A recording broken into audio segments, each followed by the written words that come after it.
For me, The Crew was more than a game, it was an escape. The open road, the purr of the engine, the freedom to explore a scaled-down replica of the United States, it was exhilarating. I remember countless hours spent cruising highways, participating in thrilling races, and customizing my dream cars. The shared experience with friends, strategizing and competing in faction missions, solidified the game's place in my heart. The Crew provided a sense of community, a space to unwind and connect with others who shared my passion. But this love letter isn't without its blemishes. My fondness for The Crew is now tinged with a bitter aftertaste.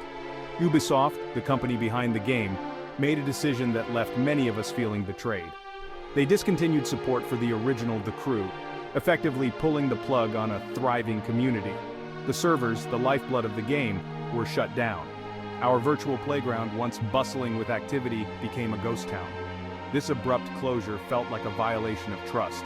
We, the players, had invested our time, money, and emotions into this world. To see it discarded in favor of its sequel, The Crew 2, felt like a slap in the face. Ubisoft's actions highlighted a concerning trend in the gaming industry, the prioritization of profit over player satisfaction. The message was clear: our loyalty as consumers was secondary to their bottom line. This experience forced me to re-evaluate my relationship with video games. It raised questions about ownership in the digital age. Do we really own the games we purchase if companies can simply switch them off? The lines felt blurred, the power dynamic skewed. My love for The Crew remains, but it's now a bittersweet memory, a reminder of the fragility of our digital worlds. The Crew was revolutionary in many ways. It offered a massive, persistent online world where players could seamlessly transition between driving, racing, and exploring. The map was a condensed, yet remarkably detailed version of the continental United States, dotted with iconic landmarks and diverse environments. This vast playground fostered a spirit of discovery and adventure, allowing players to carve their own paths and create unique experiences. The game's diverse car collection, ranging from sleek sports cars to rugged off-road vehicles, catered to every taste. The customization options were extensive, allowing us to personalize our rides with a vast array of performance upgrades and cosmetic tweaks. This level of detail made each car feel truly unique, an extension of our virtual personalities. But the true magic of The Crew lay in its social aspect. The game fostered a strong sense of community. Players could team up to tackle challenging missions, compete in thrilling races, or simply cruise the open road together. We formed crews, forged friendships, and shared countless memorable moments. The Crew wasn't just a game. It was a social hub, a place where we could connect with like-minded individuals and escape the pressures of reality. The discontinuation of The Crew, therefore, felt like a betrayal of this shared experience. The vibrant community was scattered, the friendships forged within the game disrupted. Ubisoft's decision felt cold and calculated, a stark reminder of the corporate machinery that often dictates the fate of our beloved virtual worlds. It left many players feeling disillusioned and questioning the value of investing in online gaming experiences. The news of The Crew's discontinuation sent shockwaves through the gaming community. Forums erupted with outrage, social media platforms buzzed with discontent.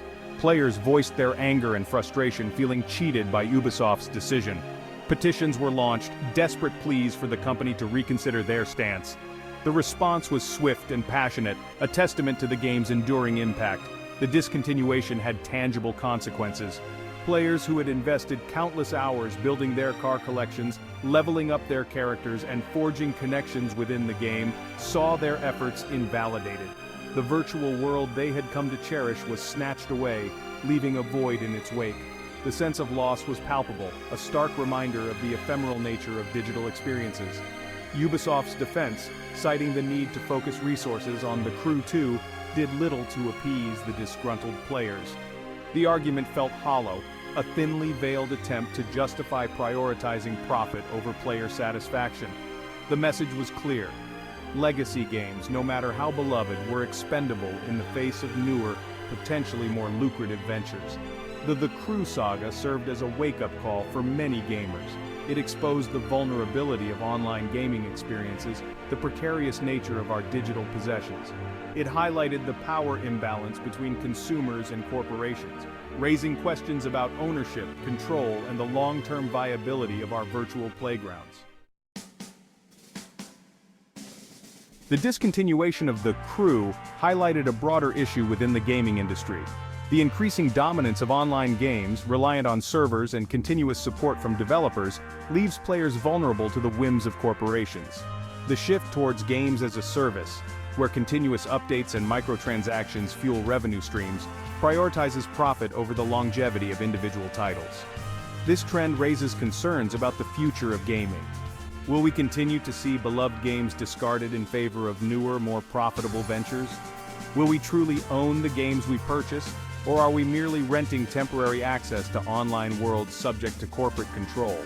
The Crew situation underscores the need for greater transparency and accountability from game developers.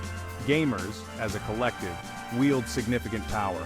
Our purchasing decisions dictate the success or failure of games. By voicing our concerns, supporting developers who prioritize player satisfaction, and demanding greater transparency, we can shape the future of the gaming landscape.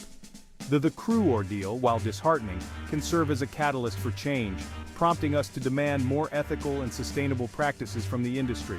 We must remember that we are not just consumers, we are a community of passionate individuals who invest our time, money, and emotions into these virtual worlds. Our voices matter. We deserve to be heard.